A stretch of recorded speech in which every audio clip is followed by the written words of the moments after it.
हमें सत्ता में रहना है।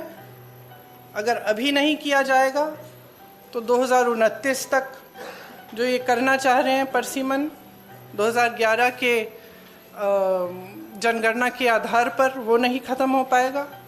तो ये सब करने के लिए एक तरह से प्लान बनाने के लिए कि परमानेंटली हम सत्ता में कैसे रह सकते हैं और कैसे करें, महिलाओं का इस्तेमाल करके महिलाओं के नाम पर हम आरक्षण लें। अगर ये लोग सहमत होंगे, पारित हो जाएगा तो एक तरफ हम ये कर लेंगे, दूसरी तरफ से हमें सारी स्वतंत्रता मिल जाएगी कि काट-पीट भी करिए सीटों में, किसी तरह से भी आप परसीमन करा दीजिए। 2011 के जनगणना के आधार पर होगा तो जाति जनगणना का भी कोई उनको रिकॉग्निशन नहीं लेना पड़ेगा। तो ये साफ है कि उन्होंने सोचा चलो पारित हो जाएगा तो जीत, पारित नहीं होगा तो हम हर नेता के सामने बाकी पार्टियों को महिला विरोधी कहकर महिलाओं के मसीहा बन जाएंगे। तो आप महिला हैं, हम जानती हैं कि महिलाओं का मसीहा बनना इतना आसान नहीं है, करके दिखाना पड़ता है।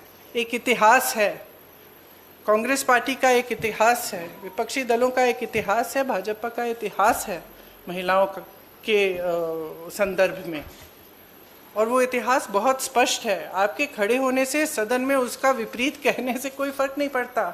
महिलाएं देख रही हैं, उन्नाव को देखा, हाथरस को देखा, ओलंपिक की खिलाड़ियों को देखा, यहीं दिल्ली में सड़क पर बैठी थी। मणिपुर में महिलाओं को देखा, किसने पूछा? और आज आप संसद में खड़े होकर कह रहे हैं हम मसीहा बनना चाहते हैं महिलाओं के। तो ये बहुत स्पष्ट है कि ये महिला आरक्षण बिल की बात नहीं थी, ये परसीमन की बात थी। और परसीमन इनको इस आधार पर करना था जिसमें इन्हें जाति के आंकड़े नहीं देखने की ज़रूरत होती और अपनी मनमानी करने की पूरी स्वतंत्रता मिलती। तो ये बिल्कुल मुमकिन ही नहीं था, और मैं बहुत खुश साथ दे। और मैं बहुत खुश हूँ कि आप सबने, देश ने देखा कि जब विपक्ष एकजुट हो जाता है तो किस तरह से इनको हराया जाता है। किसी ने मुझे पूछा आते हुए कि ब्लैक डे है, आप ये सरकार कह रहे हैं कि ब्लैक डे है। ब्लैक डे इनके लिए इसलिए है क्योंकि पहली बार इनको धक्का लगा जो लगना चाहिए था। आज की महिलाओं की समस्याएं बहुत ज़्यादा बढ़ रही हैं, संघर्ष बढ़ रहा है। बेवकूफ़ नहीं है महिलाएं, सब कुछ देख रही हैं। वो पीआर, मीडियाबाजी वो अब नहीं चलेगी।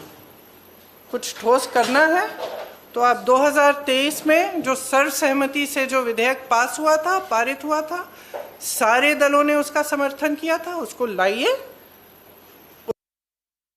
करना अभी लागू हो। अगर कुछ एक आध संशोधन करना है छोटा ताकि वो अभी लागू हो सकता है, करिए और उसको अभी लागू करिए। महिलाओं को हक दीजिए, अभी दीजिए, लेकिन उसको आप घुमाकर और दूसरी चीज़ों के साथ उसको अटैच करके आप गुमराह करने की कोशिश मत करिए। सीधी सी बात है। इसमें आपको इतिहास के बारे में बता रहे हैं। कांग्रेस पार्टी ने 1928 में शुरू की ये बात, और कांग्रेस पार्टी की ही ये बात थी जिस वजह से आज आज़ादी के पहले दिन से महिलाओं को भारत में वोट डालने का मौका मिला और अधिकार मिला। जैसे मैंने कहा, देश की जनता जो है उसमें बहुत ही ज़्यादा विवेक है।